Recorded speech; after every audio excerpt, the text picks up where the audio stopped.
And 2 minutes into the game, Brittany Griner has two of the worst, dumbest fouls I've ever seen in basketball. Caitlin Clark has just sparked what may become one of the biggest controversies the WNBA has ever faced. And sitting at the center of the storm? Brittany Griner.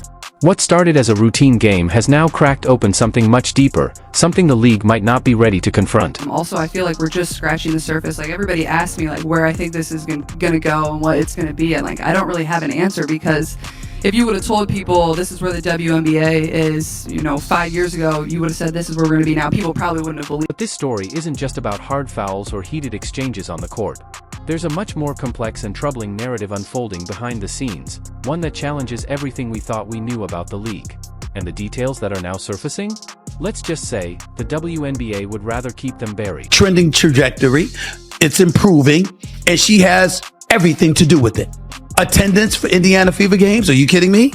For years, the WNBA has carefully crafted an image built on values, equality, sportsmanship, transparency. But what if that public image was just a carefully staged performance? Behind the bright lights and post-game interviews, could there be a hidden system of favoritism, unspoken rules, and special treatment reserved only for the league's elite? WNBA draft, games on ABC, ESPN, television ratings. She's directly responsible. Enter Caitlin Clark, rookie sensation, fan favorite, and, apparently, the one willing to speak out. Clark has started lifting the veil on long-standing suspicions. Stories have floated around for years about certain players operating with near immunity, getting away with rough play, on-court antics, and aggressive behavior without consequence. Meanwhile, rookies get penalized for little more than holding eye contact too long. 2 minutes into the game, Brittany Griner has two of the worst, dumbest fouls I've ever seen in basketball. It's a structure that clearly favors the stars, the high-profile names who sell jerseys, drive TV ratings, and put fans in seats. Clark was expected to fall in line. Show up, smile, take the hits, and keep the ticket sales flowing. But instead, she began noticing a pattern, an unsettling one. Players like Brittany Griner appeared to enjoy a level of leniency that others didn't.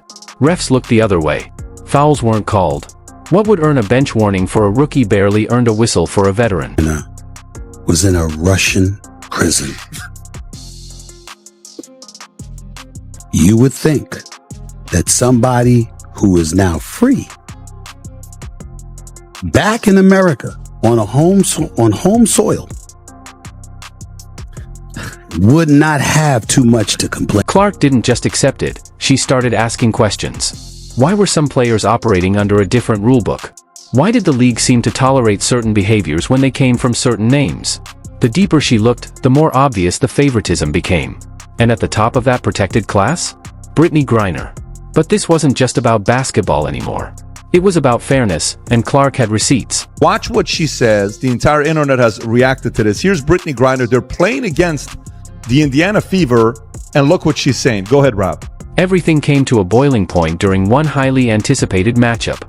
Griner fouled out late in the game against Clark, and in the emotional aftermath, cameras reportedly captured her uttering a controversial slur, "effing white girl." It wasn't whispered in a tunnel. It was loud. On camera. And it didn't take long for the internet to notice. The ticky-tack fouls that we were talking about earlier today. That pretty much sounds like trash effing white girl. Yeah. I mean, let's just be honest. So the whole market reacts to this. Within hours, footage from the game was being dissected like a crime scene. Lip-reading experts, fans, and sports commentators broke down the clip frame by frame. The phrase allegedly mouthed by Griner began trending online, fueling a firestorm that the league couldn't easily ignore. Hashtags exploded. Opinions clashed. The moment became viral history. You didn't remember what you said during that viral moment after you fouled out against the Indiana Fever. A lot of people believe what you said was effing white girl or effing white girls. Is it possible that's what you said? No, would never say that. And yet, as the controversy ballooned, the league's response, or lack thereof, was glaring. Had Caitlin Clark said those same words, the fallout would have been immediate. Fines, suspensions, headlines for weeks. But with Griner? Not a peep. No disciplinary action. No press release. Just silence. There's no place for that in our league. Wouldn't say that. So even though you can't remember, you know that was not what you said. I know it wasn't that because I wouldn't use that type of language. Okay. Thank you very much. This wasn't some off-the-record squabble. It happened on a national broadcast. Millions watched it play out. And yet, the WNBA acted like it didn't happen. The silence became deafening. Fans, analysts, and insiders began to question the system itself. Why did the league refuse to hold one of its biggest stars accountable? There's this commotion, like this loud rumbling from the stands. Turns out it's people, thousands of them, just sitting there watching on purpose. It's very disruptive. She says WNBA games used to be a chill, quiet place. You could bring your laptop and relax, maybe even get a little work done. Online, the outrage only intensified. Commentators revisited the footage. Fans posted their own slow-motion replays. Lip readers doubled down. "Effing white girl" trended again. The public demanded answers, but the league gave none. It's like there's large gatherings of people watching us from the stands. Some of them are yelling crazy shit about what they're seeing, putting unfair pressure on us to score, like we're there for their entertainment. You are! The whole thing is toxic. I saw a guy with his daughter in the crowd, both of them yelling, couldn't hear what they were saying exactly, but it was either my performance or some... That's when the speculation took a new turn. People began asking, is Griner's position in the WNBA truly based on talent alone? Or is it bolstered by powerful connections, political ones? Her international detainment and high-profile release brought her global attention. Did that spotlight make her untouchable? Clark wasn't just wondering, she was investigating.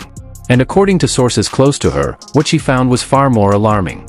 The protection didn't stop with Griner. Multiple players, all with ties to political figures or movements, were allegedly receiving special treatment behind closed doors. Patience-wise, I'm not a very patient person, and I think that's kind of going back to the previous question. I think that's what's kind of been a little bit more frustrating for myself. Clark's investigation uncovered a disturbing trend, a pattern of selective rule enforcement. Star players were bending the rules, violating league codes, dodging fines, and crossing ethical lines, without consequence. Meanwhile, lesser-known players were getting hit with penalties for minor missteps. When Clark attempted to bring her concerns to league leadership, crickets. Executives shut the conversation down. No acknowledgement. No response. Just a quiet effort to push it all under the rug. But Clark didn't back off. As tensions escalated, so did her determination. What began as an on-court rivalry had now evolved into something much bigger, a deep dive into the WNBA's inner workings. And the more she uncovered, the clearer it became, favoritism wasn't just a rumor. It was the rule. Fans took notice. Commentators took sides. Some accused the league of racial bias. Others said Clark was stirring controversy where there was none. But no one could deny that the WNBA's refusal to speak only made the controversy worse. The media latched on. Coverage exploded. Some demanded consequences for Griner. Others said the moment was overblown. But Clark wasn't just talking. She had evidence. Game footage. Internal emails. Witness statements. A paper trail that painted a damning picture of a league protecting its stars at all costs. Now, she's threatening to go public. If the WNBA won't act, she will. She's laid out a path, and she's ready to walk it. The league's polished image? It's on the verge of collapse. With another face-off between Clark and Griner looming, this isn't just another game, it's a reckoning. The league has a choice: confront the allegations or risk permanent damage to its credibility. One thing is certain, the WNBA is standing at a crossroads. And when the truth finally breaks wide open, the impact will be felt far beyond the hardwood. Stay locked in. Because this story? It's far from over.